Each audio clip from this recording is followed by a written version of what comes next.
The full-length trailer for the third season of Stranger Things has finally arrived, showing our young heroes gearing up for what should be one of the most memorable summers of their lives. And it probably will be, just not for the reasons they may have hoped. Stranger Things 3 takes place roughly 6 months after the events of the second season. The trailer opens with the gang welcoming Dustin home from camp by way of a little Eleven-assisted prank.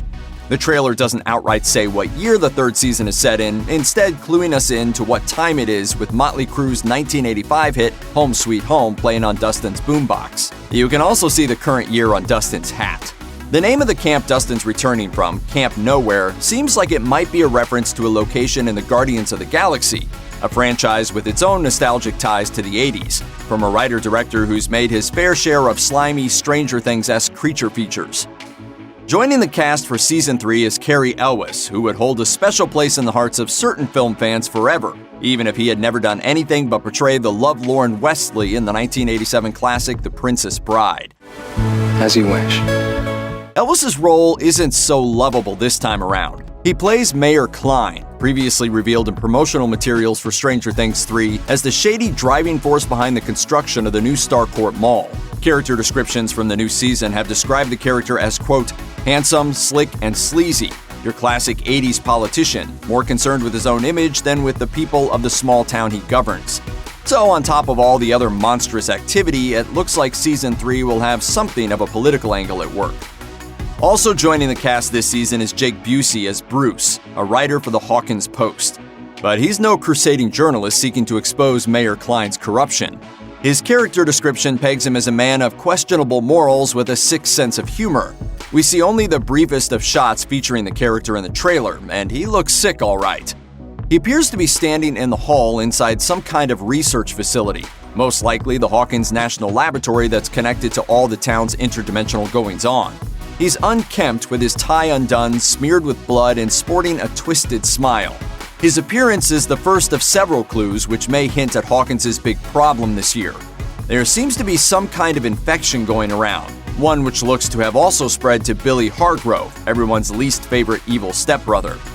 Lucas's sister Erica was a comedic bright spot of Stranger Things 2, but her role was a small one.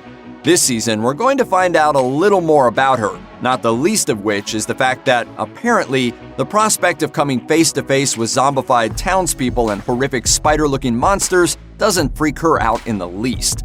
In one shot, she's seen Commando crawling through an air duct in full Die Hard mode, wearing a makeshift miner's helmet made out of flashlights and tape. She only appeared in 4 episodes of the second season, but it looks like Erica will be a little closer to the action this time around, joining her big brother and his friends in their unsupervised monster fighting activities. Previously released promotional materials for this season have leaned heavily on cryptic imagery and phrases, like the line, "When blue and yellow meet in the West," a phrase which is turned up in a short teaser trailer and hidden in Morse code in a behind-the-scenes book. What could this be referring to? There are a couple of possibilities. One shot in the new trailer features Eleven, all alone and wearing a yellow shirt, standing on the beach as an eerie light illuminates the night sky. Behind her and to the left is a blue body of water. Could it be that a pivotal point occurs here? It's also been pointed out that, in the Starcourt Mall announcement teaser released earlier in 2018, the hands of the clock on the mall's face also happen to be yellow and blue, indicating that something serious might go down when the hands meet. The season will conclude with an episode entitled The Battle of Starcourt, and there's more than one shot in the trailer indicating that Hawkins' new mall is indeed going to be the scene of some serious trouble.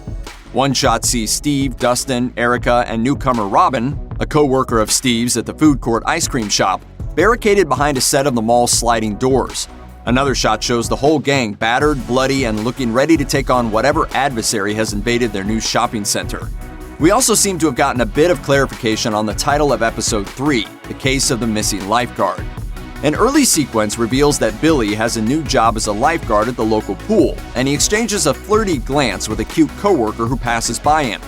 This same girl is seen very briefly in that closing montage, seemingly being dragged into the depths of the Upside Down as Billy watches helplessly. Could this be the incident which leads to the onset of Billy's unfortunate condition? Either way, it looks like the evils of the Upside Down are once again making an effort to break through into the real world, and Eleven seems to once again be the only person who can stop it. The powerful psychic is shown getting sucked into the Upside Down, confronting some kind of force in that shot on the beach, and standing blindfolded with a slight nosebleed in front of a freezer chock full of the one thing she's never been able to resist: Eggo waffles.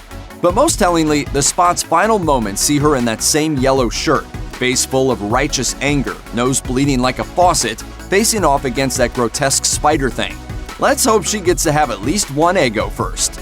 Check out one of our newest videos right here. Plus, even more Looper videos about your favorite shows are coming soon. Subscribe to our YouTube channel and hit the bell so you don't miss a single one.